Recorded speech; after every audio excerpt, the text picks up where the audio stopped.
Assalamualaikum warahmatullahi wabarakatuh. Alhamdulillahil fattahil alim. Allahumma salli wa sallim ala sayyidina wa nabiyyina wa habibina Muhammadin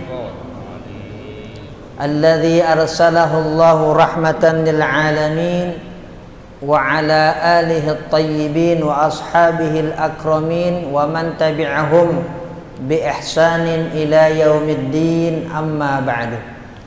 Yang saya hormati Ketua DKM Masjid Agung Al-Barkah Kota Bekasi Al-Ustadz Ismail Hashim, kita doakan beliau senantiasa diberikan sehat, nikmat, rahmat, keberkahan oleh Allah Subhanahu wa taala.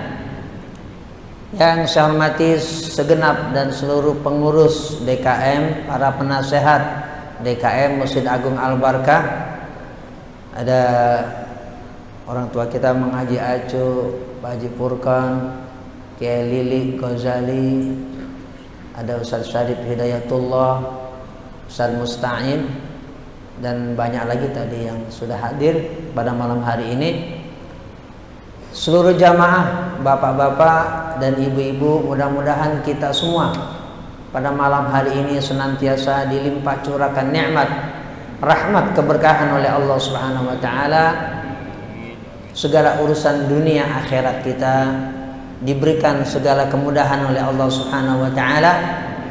Anak cucu kita dijadikan anak cucu yang salih, salihah oleh Allah Subhanahu wa taala. Diri kita, keluarga kita, jamaah kita, masyarakat kita mudah-mudahan selalu dijaga, diberikan perlindungan oleh Allah Subhanahu wa taala. Dan dengan taklim rutin kitab Sahih Muslim di Masjid Agung Al-Barkah Kota Bekasi ini, kita diberikan anugerah ilmu yang bermanfaat oleh Allah Subhanahu wa taala. Kita doakan juga yang pada sakit atau dirawat di rumah sakit, juga imam kita Ustadz Nur Rahim lagi sakit, juga jamaah kita juga ada, bahkan mungkin banyak yang sakit. Semua kita doain mudah-mudahan diberikan segera kesembuhan oleh Allah Subhanahu wa taala, sehat seperti sedia kala. Untuk itu semua kita buka terlebih dahulu ta'lim kitab Sahih Muslim pada hari ini dan malam ini dengan Ummul Quran suratul Fatihah. Ala hadhihi niyyah wa ala kulli niyyatin salihah wa ila hadrati sayyidina Muhammadin al-Mustafa Rasulullah sallallahu alaihi wasallam. Al-Fatihah. A'udzu billahi minasy syaithanir rajim. Bismillahirrahmanirrahim. Alhamdulillahi rabbil alamin. Ar-Rahmanir Rahim. Maliki yaumiddin. Iyyaka na'budu wa iyyaka nasta'in. Ihdinas siratal mustaqim. Siratal ladzina an'amta 'alaihim ghairil maghdubi 'alaihim waladdallin. Amin.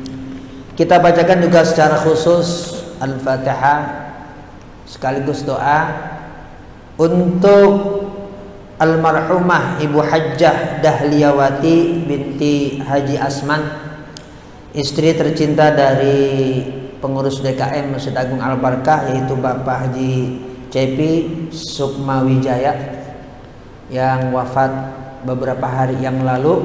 Istri beliau yaitu almarhumah Ibu Hajjah Dahliyawati.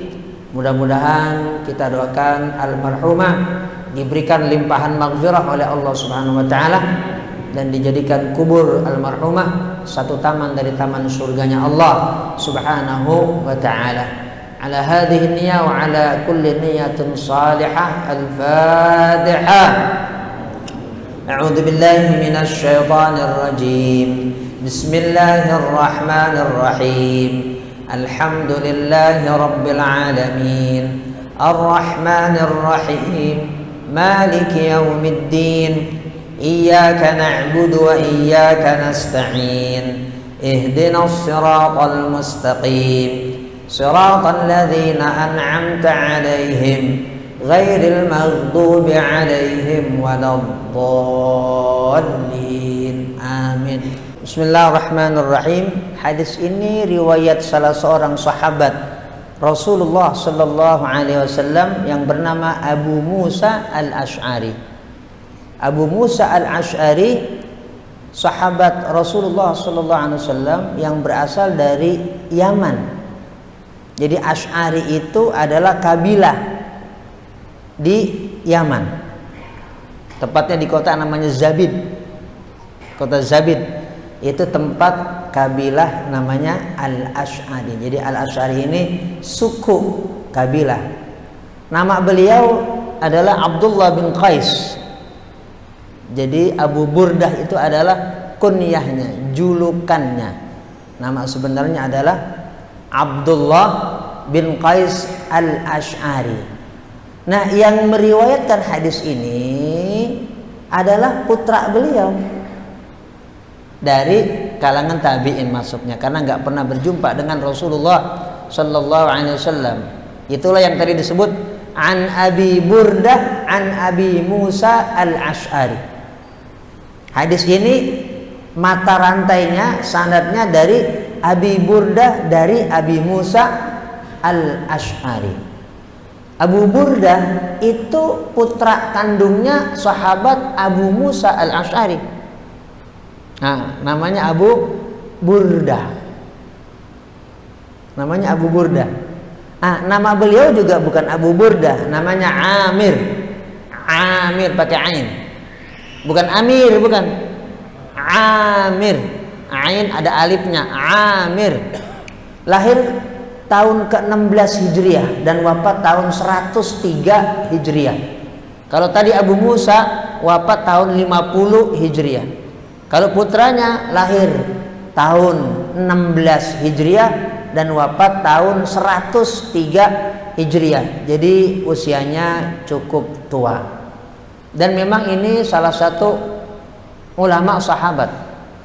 Jadi Abu Burdah tabi'in, ulama, ayahnya juga Abu Musa al-Ash'ari juga ulama. Makanya Abu Musa al-Ash'ari diangkat oleh Khalifah Sayyidina Umar bin Khattab radhiyallahu anhu sebagai qadi, menjabat hakim ketika Islam sudah luas sampai ke Persia, sekarang Iran, juga sampai ke Irak. Nah, qadinya di zaman Khalifah Sayyidina Umar bin Khattab itu adalah Abu Musa al-Ash'ari. Putranya juga kemudian diangkat menjadi qadi. Ketika khilafah ini, kekuasaan ini dari Khulafa ar-Rasyidin ke Bani Umayyah. Nah, cuma beliau tidak menjadi qadi di kota Basrah, tapi di kota sebelahnya, yaitu kota Kufah. Begitu juga yang sebelumnya, ini kan an Buraidin, an Abi Burdata, an Abi Musa al-Ash'ari. Itu juga cicit. Jadi ini keluarga semuanya, tapi dalam riwayat hadis bukan sebatas yang kita sebut dengan nepotisme, nggak ada. Asal keluarga kemudian jadi perawi hadis, ya kagak. Begitu Mang Jajo. Ini tentu sudah berdasarkan uji material.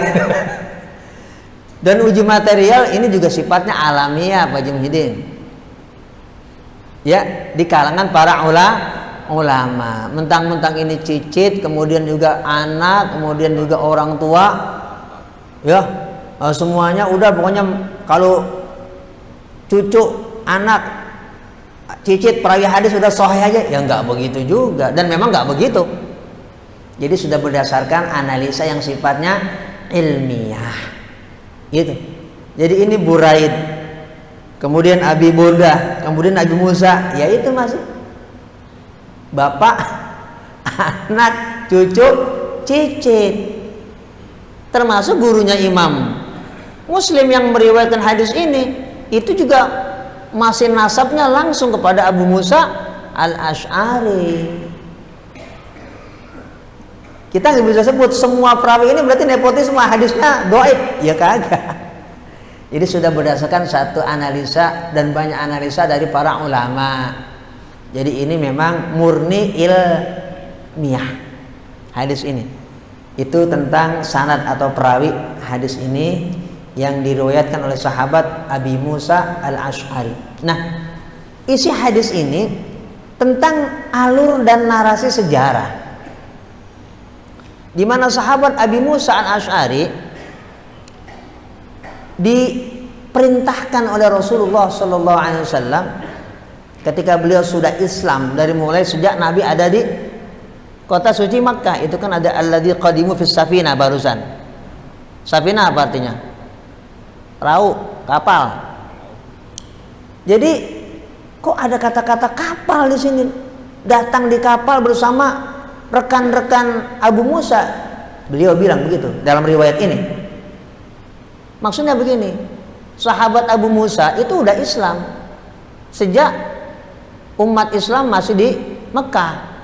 Cuma beliau disuruh oleh Rasulullah SAW balik kampung, kemana? Ke Zabid tadi, untuk berdakwah kepada kaumnya biar pada masuk Islam, dan berhasil serta sukses dakwanya Abu Musa al-Asy'ari. Tapi kemudian beliau di tahun ke-7 Hijriah, setelah menyelesaikan tugasnya untuk mengislamkan kaumnya di kota Zabid di Yaman, beliau berangkat menuju Madinah dengan kapal laut. Makanya tadi ada kata dalam riwayat ini safina. Menuju mana? Ya, menuju Jeddah tentunya. Tapi kemudian ini kapalnya malah ngalas. Mungkin nahodanya yang megang kompas tidur. Tapi ini namanya kesasar yang bawa berkah. Nah, itu kapal kok sampai ke Abyssinia, sekarang Ethiopia, Habasyah. Nah, waktu itu para sahabat Rasulullah SAW sebagiannya masih berada, gampangkan sekarang ini, di wilayah namanya Suwaka. Pernah dengar namanya Najasyi ya? Raja Najasyi, pernah dengar? Kita pasti pernah dengar. Umat Islam itu pernah memang hijrah kemana? Ke Habasyah, Abyssinia, Ethiopia sekarang. Rajanya waktu itu Najasyi. Lah, sahabat-sahabat Nabi saat itu ada yang masih di sana, bahkan selama 10 tahun. Dari tahun sebelum Nabi hijrah 3 tahun. 3 tahun sebelum Nabi hijrah, ini para sahabat kumpul pada di sana. Suwaka, ini Suwaka dakwah. Dan kemudian Raja Najasyi itu memang kemudian masuk Islam. Nah, di sana waktu itu ada pemimpin sahabat yang berhijrah ke Habasyah, namanya Ja'far bin Abi Thalib. Ja'far bin Abi Thalib. Ja'far bin Abi Thalib itu masih keluarga Rasulullah SAW. Ini kapal yang tadi nyasar sampailah ke sana. Memang itu takdir Allah yang luar biasa, tanpa diduga. Lepas di sana kumpul sama Ja'far bin Abi Thalib serta para sahabat-sahabat yang lain di tahun ke-7 Hijrah. Dan memang pas Ja'far bin Abi Thalib juga memang pengen kembali ke Madinah, kan Nabi udah hijrah. Pas dia sampai, pas memang Ja'far pengen balik, udah selesai. Anggaplah masa tugas dakwahnya gitu Ton di sana. Itu namanya ya keluar biasaan takdir Allah Subhanahu wa ta'ala. Bukan kebetulan ya. Kita jangan sekali-kali ngomong kebetulan loh. Tidak ada yang kebetulan dalam peristiwa yang kita alami. Oh, kebetulan ketemu ente. Enggak ada yang kebetulan. Semuanya enggak lepas dari aturan Allah Subhanahu wa ta'ala. Lah kembalilah ini sahabat Ja'far bin Abi Thalib dengan Abu Musa al-Asy'ari akhirnya bareng kembali ke kota Madinah di tahun ke-7 Hijrah. Nah, tahun ke-7 Hijrah, saat itu kita tahu kalau kita baca sejarah atau kalau kita nggak punya kitabnya atau nggak punya bukunya, boleh dulu pakai gadget itu kayak gitu dah. Ya udah tahu, nggak usah sebentar, saya iklan lagi kalau nyebutin itu. Ya, di Google itu kita tanya Mbah, ada peperangan namanya perang Khaybar. Perang namanya perang Khaybar. Itu terjadi tahun ke-7 Hijriah. Khaybar itu apa? Benteng milik orang Yahudi yang ada di utara Madinah, bukan di kota Madinah di dalam seperti Bani Qainuqa dan juga Bani Quraidah dan juga Bani Nadir. Ini di luar kota Madinah, sekitar 150 km ada di utara kota Madinah menuju Yordania sekarang. Itu ada perkampungan sekaligus benteng, juga termasuk ada lahan pertanian yang subur, namanya Khaybar. Punya siapa? Punya Yahudi. Dan memang kemudian karena orang-orang Yahudi ini sering membuat pengkhianatan terhadap perjanjian yang dibuat oleh baginda Nabi Muhammad sallallahu alaihi wasallam, kemudian mereka diperangi oleh Rasulullah sallallahu alaihi wasallam. Ini pun kita harus pahami sejarah kenapa ada peperangan di dalam Islam. Jadi jangan sampai salah paham. Islam itu tidak ada kaitan sama sekali dengan radikalisme, terorisme, ekstremisme, nggak ada. Itu narasi yang dibangun secara salah, ada distorsi berarti. Kalau Quran namanya asbabun nuzulnya berarti nggak tahu. Kalau hadis asbabul wurudnya nggak tahu. Tidak ada kekerasan di dalam Islam, ketegasan iya. Nah, ini adalah bagian dari ketegasan. Kan kita udah belajar, udah tahu. Ketika Rasulullah hijrah ke kota Madinah, itu Rasulullah SAW membuat satu perjanjian dengan orang-orang Yahudi dan juga secara umum penduduk kota Madinah. Perjanjian Madinah. Inilah undang-undang atau konstitusi yang sudah ditulis, karena ini bukan konstitusi lisan tapi tercatat. Itu pun bisa kita baca, kita lacak di dalam kitab di referensinya bagus. Nah, sebelum kita punya bisa lagi kita tadi itu minjem gadget lagi, tadi kita tulis, ketik cek perjanjian Madinah, isinya apa? Ya panjang lagi kalau kita cerita di sini. Jadi singkatnya begitu, ya.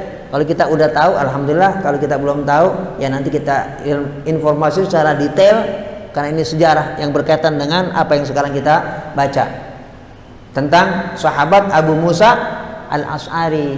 Nah, di sini ada juga penyebutan. Ini mereka kemudian singgah di satu tempat namanya Buthan. Baqi' Buthan. Baqi' di sini bukan kuburan, tapi ardi Buthan. Ya, tanah yang subur namanya Buthan. Buthan itu lembah di kota Madinah yang memanjang mulai dari tempat Rasulullah SAW pertama kali singgah waktu hijrah, yaitu Kuba. Memanjang tuh mulai dari kampung Kuba terus sampai utara kota Madinah, itu namanya Buthan. Ini tanah yang penuh keberkahan. Kenapa? Rasulullah SAW itu ketika perang namanya perang Ahzab, yang kita sebut dengan perang Khandaq, perang Pahrit, Nabi itu singgah di Buthan dan berwudu di sana. Itu tercatat di dalam sejarah yang ada di dalam hadis ini. Jadi kita baca ini Buthan apaan, ini apa? Makanya perlu saya sampaikan. Ini lembah di kota Madinah yang penuh berkah. Kenapa? Nabi SAW berwudu di sana. Dan emang tanahnya itu pernah digunakan oleh Rasulullah SAW ya sebagai satu terapi.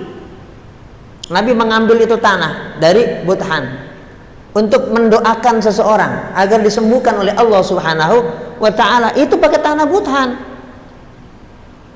Makanya disebut di dalam hadis ini oleh sahabat Abu Musa Al-Asy'ari, biar kita paham ini sejarah Rasulullah Sallallahu Alaihi Wasallam. Nah, Saat itu sahabat Abu Musa singgah di kota Madinah, langsung ke Masjid Nabawi. Nah, saatnya sholat Isya. Jadi masuk ke masjid udah waktu malam. Nah, baru kita nyambung kepada riwayat yang kemarin kita baca. Nah, saat itu ditunggu-tunggu oleh sahabat Abu Musa dan teman-temannya, termasuk Ja'far yang baru pulang dari Habasyah. Ya, ini Rasulullah SAW belum keluar, ditunggu sama sahabat Abu Musa al-Ash'ari, Ja'far bin Abi Thalib serta sahabat-sahabat yang lain. Sabar nunggu Rasulullah SAW. Nah, ini dikatakan ada syugel, ada satu aktivitas, ada satu kesibukan. Tapi di sini nggak disebutkan. Dalam syarah juga nggak ada. Nggak ada. Ya, memang hadis itu saling berkaitan dengan hadis-hadis yang lain. Kesibukan apa sampai Rasulullah SAW itu a'tama bis shalah? Sampai Rasulullah SAW mengakhirkan sholat, maksudnya sholat Isya. Nah, Rasulullah SAW ternyata kesibukan saat itu sampai mengakhirkan sholat Isya, seperti disampaikan ini karena ini hadis riwayat Imam Bukhari juga. Dan itu ada syarahnya namanya Fathul Bari bi Syarhi Sahihil Bukhari. Nabi SAW sedang menyiapkan jaish, tentara. Untuk apa? Nah, tadi perang Khaybar. Nabi Muhammad SAW saat itu, di malam itu, makanya Rasulullah SAW menunda pelaksanaan sholat Isya. Pada malam yang lalu Rasulullah juga menunda. Kalau ingat, untuk urusan apa? Karena ada wafdun, ada duta, ada tamu. Ini urusan dakwah, ditunda lagi oleh Rasulullah SAW. Jadi memang Rasulullah SAW dalam beberapa hal menunda itu ada alasan syar'inya. Kalau yang sekarang kita baca dalam riwayat sahabat Abi Musa, Rasulullah SAW menunda karena beliau sedang mempersiapkan tentara. Ditunggu sampai menjelang tengah malam, baru kemudian tsumma kharaja Rasulullah sallallahu alaihi wasallam fa shalla bihim falamma qada salatahu qala liman hadarahu. Nabi sallallahu alaihi wasallam kemudian keluar dari rumah, dari kamarnya. Fa shalla bihim, salat Isya. Setelah Rasulullah SAW selesai salat Isya, Nabi Muhammad sallallahu alaihi wasallam kemudian bersabda, falamma qada salatahu qala liman hadarahu. Nabi bersabda, menyampaikan kepada orang yang hadir salat Isya pada saat itu. Nabi katakan, ala rislikum. Tenang. Maksudnya tenang, kalau bahasa sekarang udah jangan gelisah, jangan galau. Ai at-ta'anni ala rislikum. Kalau itu ada syarahnya di dalam kitab Al-Minhaj. Bahasa Arab British. Ini namanya bahasa Arab British. Kalau English British, paseh, kromo inggil, ala rislikum. Kalau bahasa kromo, mahlan. Kalau bahasa orang Mesir, baswaya. Jadi bahasa Arab.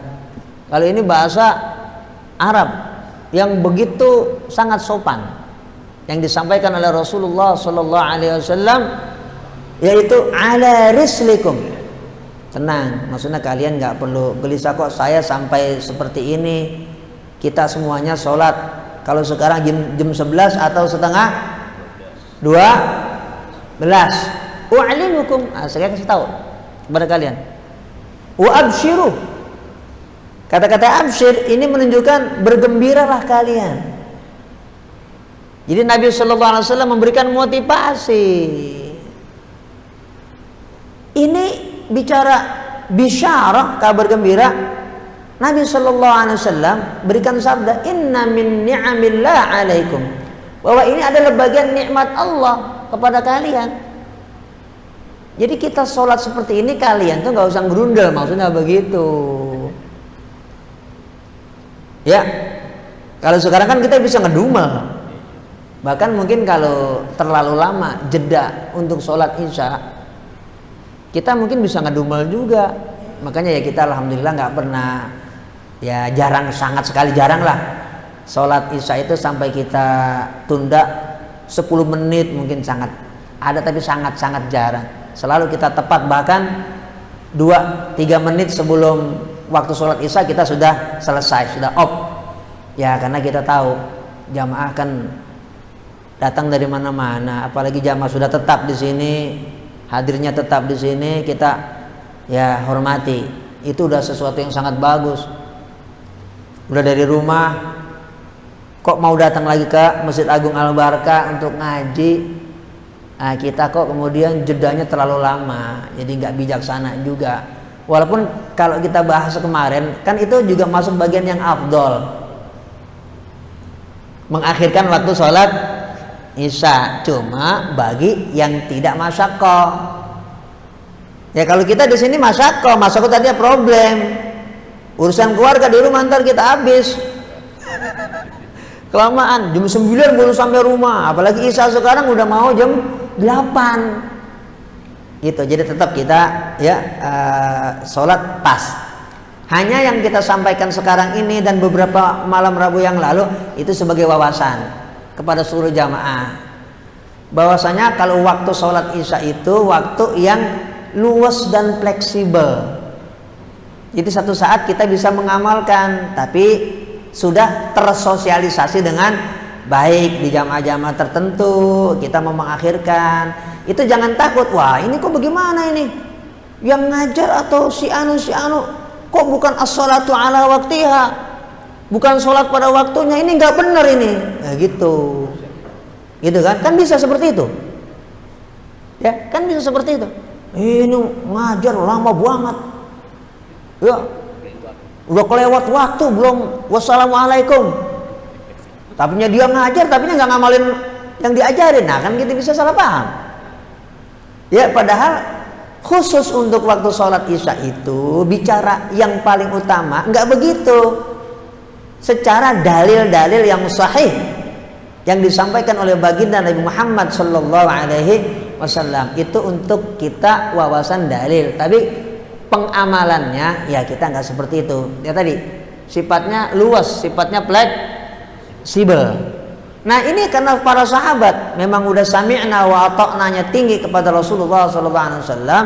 Nabi sampaikan, ini min ni'amillahi alaikum, ini nikmat Allah Subhanahu wa ta'ala. Nabi bilang, annahu la yusalli minan nas ahadun hadhihi sa'ata ghairukum. Nah, yang dikatakan oleh Nabi sebagai kabar gembira itu apa? Yang sholat di saat ini, di waktu ini, nggak ada orang lain kecuali kalian. Artinya apa? Ini kalian berarti istimewa sendiri. Maksudnya begitu. Orang lain di jam ini, di saat ini, di waktu ini sudah pada tertidur, bahkan terlelap.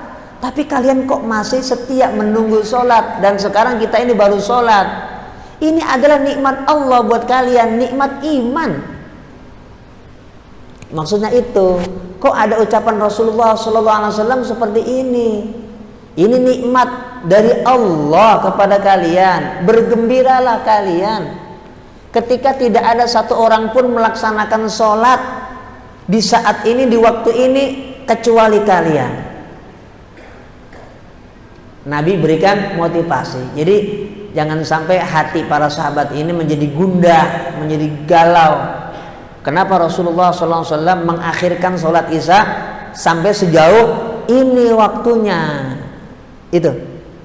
Dan secara rincinya kemarin kita udah sampaikan. Kalau redaksinya tadi disampaikan oleh Rasulullah SAW. Ada lagi nih. Au qala ma shalla hadhihi sa'ata ahadun ghairukum. Ma shalla hadhihi sa'ata, enggak ada yang salat hadhihi sa'ata di saat ini ahadun, satu orang pun, ghairukum, selain kalian. Itu namanya ikhtilafur riwayah, perbedaan riwayat yang disampaikan oleh Imam Muslim, tapi kita baca semuanya walaupun perbedaan riwayat. Karena ini bicara kajian ilmiah, kajian hadis. Nggak ada yang sholat pada saat ini ahadun selain ma shalla hadis sa'ata ahadun ghairukum. Nggak ada yang sholat pada saat ini di waktu ini ahadun seorang pun ghairukum, selain kalian. Sebagai satu penghargaan dari Rasulullah langsung kepada para sahabat-sahabat beliau, termasuk sahabat Abu Musa al-Ash'ari, termasuk sahabat Ja'far bin Abi Thalib yang saat itu memang baru ketemu lagi, baru jumpa lagi, bayangin, dengan Rasulullah Sallallahu Alaihi Wasallam. Udah 10 tahun kan lama, 10 tahun di negeri orang, gampangan ya gitu ya, di Habasyah, Abyssinia, baru jumpa saat itu. Besoknya udah langsung perang,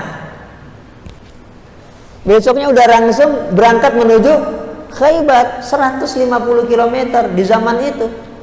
Ada beberapa yang mengendarai kuda, tapi juga banyak yang berjalan kaki pada saat perang Khaybar itu. Dan memang itu satu perjuangan yang sangat luar biasa ya. Itu luar biasa. Ya kita bacalah itu nanti di sejarah. Itu patriotisme, heroisme, kesabaran, ketabahan para sahabat itu memang diuji pada saat itu di cerita ini Abu Musa al-Ash'ari. Bahkan saat itu Rasulullah SAW juga sempat diracun. Nabi saat itu juga sempat diracun pada saat Khaybar itu. Nabi kan nggak ada pikiran macam-macam. Itulah Rasulullah SAW. Lagi perang, ada orang Yahudi perempuan nyuguhin makanan. Karena Nabi itu hatinya udah dibersihin semua, kagak ada suudzon pada orang. Ini makan aja udah. Sahabat yang ngikut itu langsung mati. Rasulullah SAW dijaga oleh Allah Subhanahu wa Ta'ala, nggak apa-apa. Bukan Nabi kebal, dijaga oleh Allah Subhanahu wa Ta'ala. Orang kebal nggak ada, orang kebal nggak ada, nggak ada orang kebal. Dijaga oleh Allah Subhanahu wa Ta'ala. Jadi Nabi SAW diselamatkan oleh Allah Subhanahu wa Ta'ala karena beliau maksum, maksum syariat. Maksum juga, maksum artinya apa? Dilindungi juga fisik beliau oleh Allah Subhanahu wa Ta'ala. Itulah akhlaknya Rasulullah Sallallahu Alaihi Wasallam. Sampai di saat berkecamuk perang pun Nabi tetap menjaga husnudzon, baik sangka kepada kebaikan dari orang lain. Bayangin. Yang notabene top ranking memusuhi baginda Nabi Muhammad Sallallahu Alaihi Wasallam. Nah, ketika selesai ini Nabi sampaikan, sahabat semua pada senang. Alhamdulillah, ternyata kita sampai sejauh ini ada di Masjid Nabawi. Ternyata ini satu penghargaan dari Allah yang disampaikan oleh Rasulullah Sallallahu Alaihi Wasallam. Makanya tadi qala Abu Musa faraja'na farihina min 'indi Rasulillah sallallahu alaihi wasallam. Kami kemudian setelah Nabi sampaikan itu, kami kembali pulang farihin, dalam keadaan gembira dari sisi Rasulullah sallallahu alaihi wasallam. Karena Nabi sudah sampaikan itu, oh ternyata ini fadilahnya luar biasa.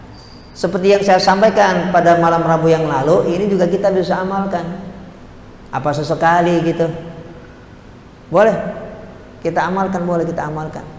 Malam Minggu misalnya, Pak Jade mau ngamalin, sama keluarga atau berapa orang, ntar kita sholat jam berapa? Jam 11, sholat Isya.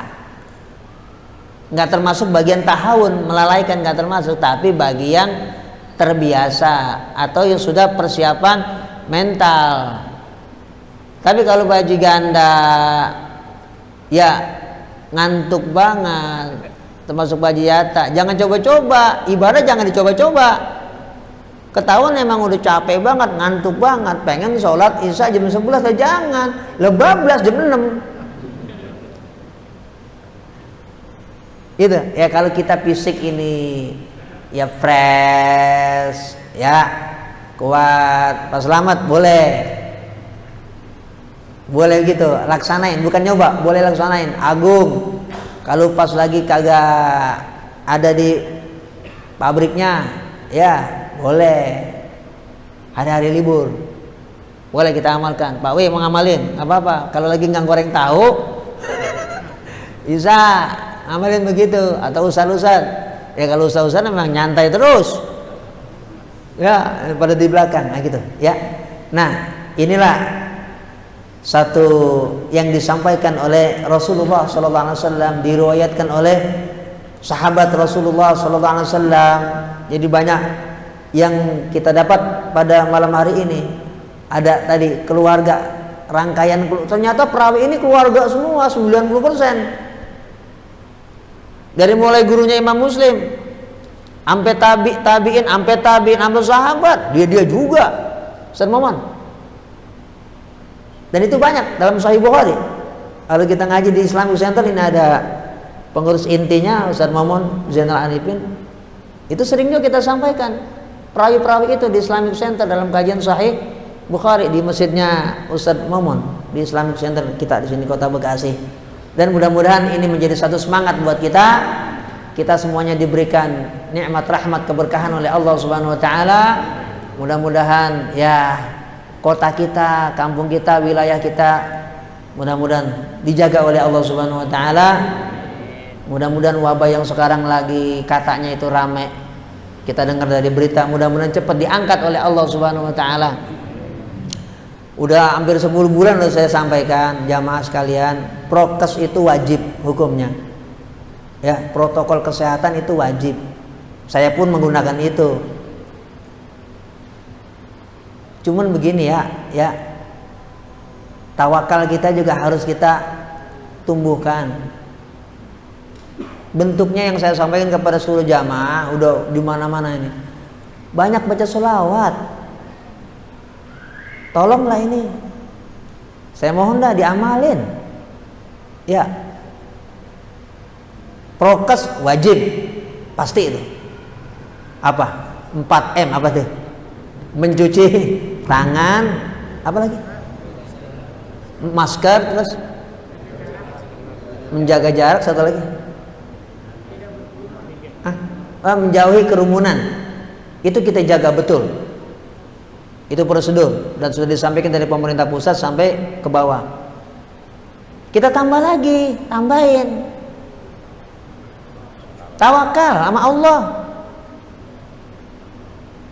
Dalam bentuk apa? Sholawat. Sholawat. Yakin gak sih ini? Ya Allah. Minimal sehari semalam itu 100 kali Allahumma sholli ala sayyidina Muhammad wa ala ali sayyidina Muhammad. Ini bukan nasihat saya, ini nasihat Al-Imamul Hafidz Ibnu Hajar Al-Asqalani. Kitabnya Bulughul Maram kita punya semua. Jadi ini pernah terjadi wabah, artinya wabah sifatnya menular ya. Pernah terjadi di zaman beliau hidup. Sampai beliau itu tulis kitab. Nah, saya beberapa hari ini lihat di Facebook itu ternyata kitab itu namanya kitab wabah, diterjemahkan ke dalam bahasa Indonesia. Coba jamaah itu beli.